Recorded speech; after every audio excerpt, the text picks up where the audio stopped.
Operation Persian Gulf, The Return, is being brought to you commercial-free by IGA, hometown proud in the Maritimes, and by your local McDonald's franchise. Always good food, always good value.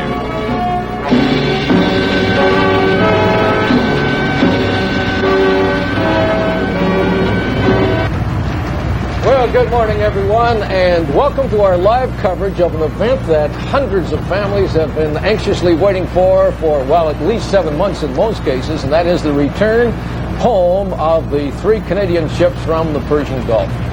Well, good morning, everyone, from HMC Dockyard in Halifax. It is definitely a chilly day out here today. We're going to be braving some winds, but the atmosphere is definitely warm.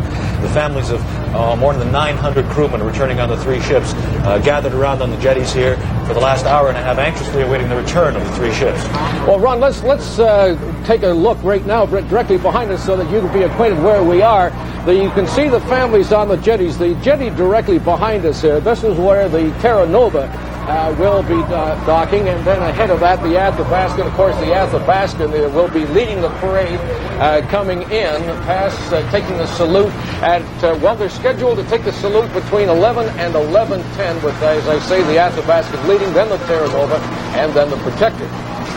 Behind us here, just over our heads here, you can see the span of the McDonald Bridge, which is the older of the 2 bridges spanning Halifax Harbour, and of course it's the closest to the action here at HMC Dockyard. It has been closed to traffic, and I don't know if you can tell, but people are lined shoulder to shoulder, right from both approaches, watching it. In the center of the bridge span is a huge yellow ribbon and a huge Canadian flag, which is one of the first things, and you can see here on the monitors the ships approaching HMC Dockyard. They're a little ways out now, but they are certainly coming, and the flag and the yellow ribbon are on the bridge, and of course yellow ribbons all over both cities are the first things the crews are going to see. Now we're going to go to, as you can see, the VIPs are here, and of course Governor General Ray Natishan, the Commander-in-Chief, Prime Minister Brian Mulroney is with us, and also Defense Minister Bill McKnight, and in just a few moments they will be addressing. Now there's our first shot. There's the families. We should point out that not only as far as the families are concerned, but also this is a community welcome, as it was when the ships left back on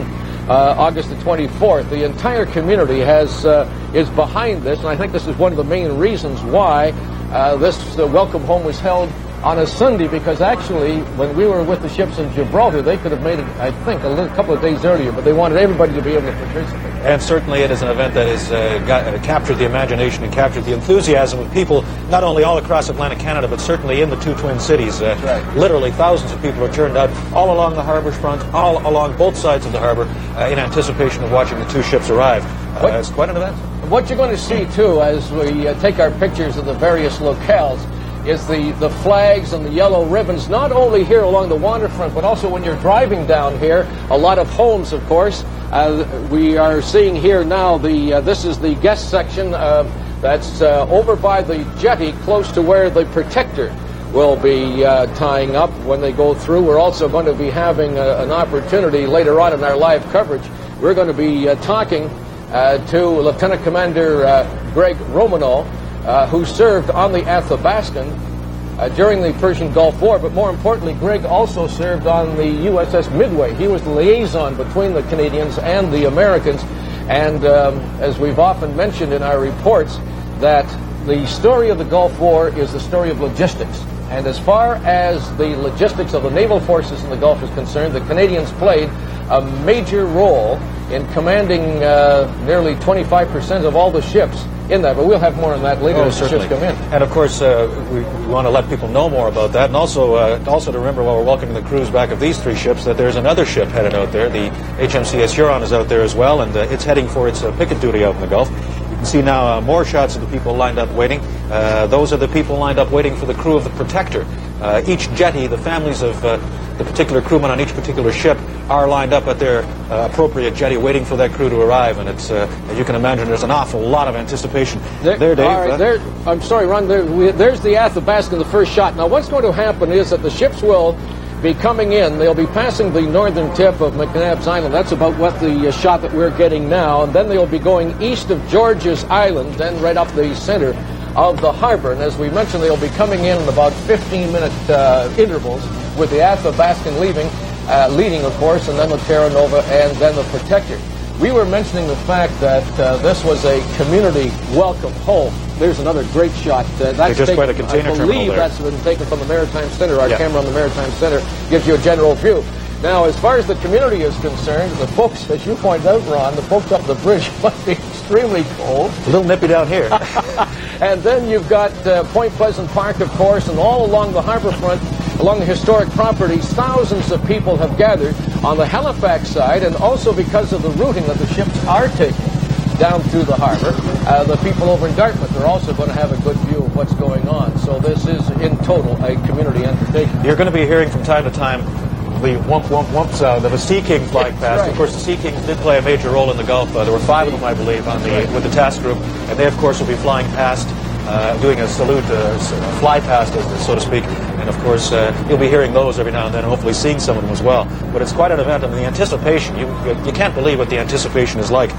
Here you see the VIPs arriving now. All right, now here's the VIPs arriving, as we've mentioned. Of course, Governor General Ray Natishan, who is the Commander-in-Chief, and his wife, and also Prime Minister Brian Mulroney and Mrs. Mulroney will be here, and Defense Minister Bill McKnight, along with the Chief of Defense Staff, General Jean de Chastelain, is here, and Liberal leader Jean Chrétien is also scheduled to attend. That's obviously now, Mr. Mulroney getting out. He's with his wife and his son, Nicholas. There's the Prime Minister arriving. He, of course, arrived yesterday, met this morning with Premier Don Cameron for an early morning meeting. But, of course, his main reason for being here, of course, is the arrival of the 3 ships.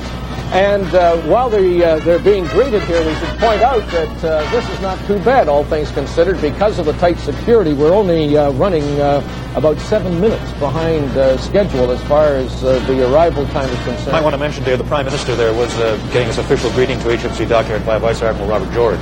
All right, there's a close-up of the bridge and the yellow ribbon atop of the Angus MacDonald Bridge.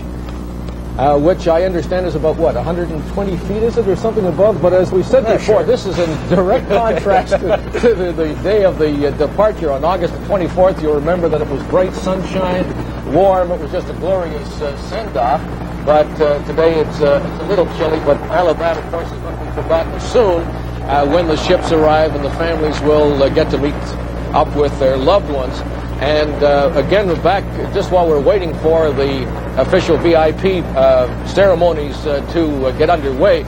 We should point out that the security here has been extremely tight. Very much so. Not only around the dockyard, but also around the general area of this part of the city of Halifax as well. And, of course, which is understandable when you take into consideration who is visiting with us today.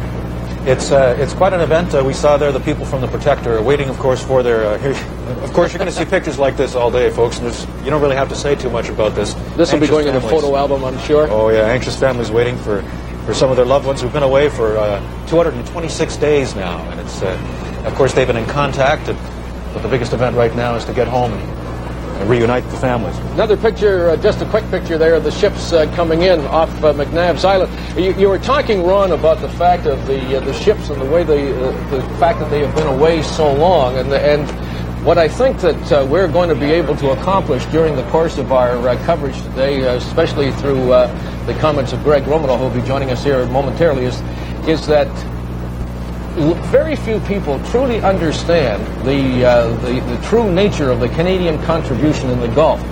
I had received and interviewed at the time more VIPs arriving now, as you can see. I had been talking to some Americans, and they were truly impressed with the Canadian contribution. A lot of people, let's be honest here, a lot of people think that the 3 ships went out there and they were just going around in circles in the Gulf, when contrary, they were playing a vital role in the logistical end of things. Dusty Miller and his staff were working 16, sometimes 20-hour days, sending out as many as 5,000 to 6,000. Dave, here's the Governor General arriving. Yeah, Governor General Ray Natishan, of course, in the uniform, naval uniform as Commander-in-Chief. The Governor General, of course, is entitled, as the Commander-in-Chief, to wear the uniforms of all the branches of the service. They're again being greeted by Vice Admiral George, Mrs. Natishan, and they will be proceeding to the VIP section to greet the ships coming back. But you were saying, Dave, yeah, very few people are truly aware of the Canadian contribution. The 3 ships weren't just sailing around the Gulf on a nice Mediterranean cruise. That's right. Well, as you were pointing out, the three ships totally, I believe the figure, I've got it here somewhere, 541 days at sea if you take them total.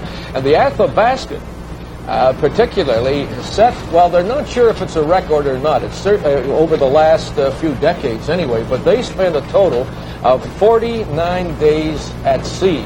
And they think that that is a record or near record. We can confirm that with Lieutenant Commander Homicng when he joins us here. But that's a long time at sea, and that also included 2 trips up into the northern Gulf. They were the that was the only ship, Ron, by the way, now I stop to think about it, except for the Americans and the Brits.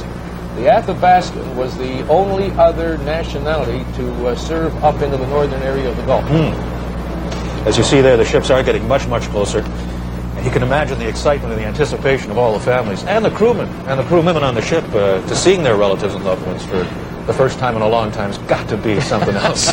It is indeed. And again, if you'll allow me just a personal note, when I see the Athabascan coming in, I think of some messmates of mine aboard the Athabascan when I was last with the ships, and it was the number 10 mess. And they were indeed they were in a position where they were talking about the home opening, and they were saying, look, we appreciate all of this, and they're looking forward to it because they're proud of what they did, but at the same time they said, we want to get off the ship and meet with the families. Do we have to stand there and watch a whole bunch of ceremonies? And at that point, we didn't know exactly what was in store in the way of opening ceremonies. Well, there again you see a shot from the Maritime Center looking down at the harbor, and the ships approaching with the Athabascan leading the way. Now the VIPs are still arriving and are gathering now at the reviewing stand, and according to the schedule here, the music, by the way, if you can hear the music in the background, that is being supplied by the Stadacona Band of Maritime Command, and then the Captain Plant will be the master of ceremonies, and he will be introducing the various speakers for the day. The weather here has managed to hold off. It's cold and windy, but so far no rain. And snow. That nobody wants snow down here today, folks. The number one comment today, as you were going along, it was always the same. Why couldn't have this been yesterday? That's right. Because it was such gorgeous. A beautiful day yesterday with lots of sunshine and warm temperatures. And that's the Athabascan there that we see, I believe. Isn't that? That's right. There's the Athabascan coming in, and hopefully. Oh, all right. This is the shot of the jetty now, directly behind us. This is the families of the crew of the Athabascan, waiting for the ships to come in. And there's a lot of celebrations planned. As a matter of fact, I know of several instances, Ron, where some families of crew members of the Athabascan, there's the Protector, are going to be holding Christmas. That's right. Parties today. As a matter of fact, they're going to be. And they're the people waiting for the Protector, of course. In great anticipation of seeing their loved ones again. But that's true. A lot of folks have a lot of families have put up their Christmas trees in the last few days to celebrate Christmas, because, of course, the relatives, the crewmen, the men and women, of course, were in the Gulf during Christmas. So they're celebrating all kinds of events all over again. Well, we've got a shot now of the Terra Nova, and there's the last of a breed. I remember what a lot of people were saying, and then this is taken now from our camera at the jetty directly behind us here at the jetty, of course, and these are the family members of crew members of the Terra Nova. And the Terra Nova is such a pretty sight to see. Of course, it's the smallest of the 3 ships that served in the Gulf. And when you see her bombing up and down in the sea, it is a sight. But as one old salt said, take a good look at the Terra Nova, because she's the last of a breed. And she served well indeed. She was on escort duty, of course, in the Gulf, and her main duty, she was one of a pool of escort ships. And her main task at that time, if you take it into that context, they were worried about small boat terrorism. And so the Terra Nova had the job of escorting ammunition ships around the Gulf. And again, you see the shots of the Prime Minister and the Royal Party, the Governor General, as they approach the reviewing stand. And again, they're going to have to, if they're going to hold the Terra Nova back, because if they're going to make the speeches, and according to this schedule here, there's several speeches to be made before the Athabascan is the first to go by the reviewing stand. Now, one other thing. We see a shot there of the Protector being escorted by the fire.